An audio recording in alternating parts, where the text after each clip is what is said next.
বল্টু, তোমার লেখা অনেক ইমপ্রুভ করেছে, মাত্র 10টা বানান ভুল। তাই নাকি? ধন্যবাদ স্যার। প্রথম লাইনের কথা বললাম এটা, এবার যাচ্ছি দ্বিতীয় লাইনে। তোমাদের মধ্যে কে বলতে পারো পানিপথের প্রথম যুদ্ধ কবে হয়েছিল? আমি বলবো স্যার। তাহলে বলো দেখি। পানিপথের দ্বিতীয় যুদ্ধের আগেই পানিপথের প্রথম যুদ্ধ হয়েছিল। আচ্ছা পল্টু, বলো তো কে আই লাভ ইউ আবিষ্কার করেছে? ও, চাইনা কোম্পানি স্যার। কিভাবে বুঝলে বাবা? এর কোনো গ্যারান্টিও নাই, কোয়ালিটিও নাই।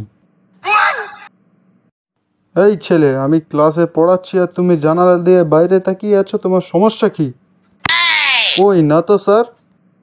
আচ্ছা, এবার বলো কোন জীব নিজের খাদ্য নিজেই তৈরি করতে পারে? আমার আম্মু। নিউটনের বৈজ্ঞানিক তত্ত্ব থেকে, অর্থাৎ মাধ্যাকর্ষণ শক্তি বিষয়টি থেকে আমরা কি শিখলাম বলো তো বল্টু? শিখলাম এটা যে ক্লাসে বসে না থেকে গাছতলায় বসে থাকা দরকার। ধরো তোমার কাছে 80 টাকা আছে, আর কয় টাকা হলে 100 টাকা হবে? 50 টাকা স্যার। 50 টাকা কেন? 20 টাকা দিলে 100 টাকা হওয়ার কথা না? স্যার, আমি তো 30 টাকা খরচ করে ফেলেছি।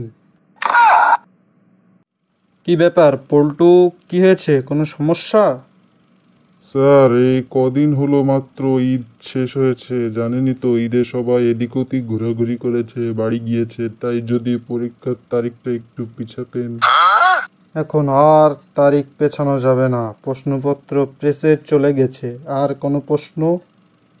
আচ্ছা স্যার, তাহলে পরীক্ষাটা পিছাতে হবে না, যদি বলতেন কোন প্রেসে প্রশ্নপত্রটা গিয়েছে তাহলে খুব উপকারিত হতাম।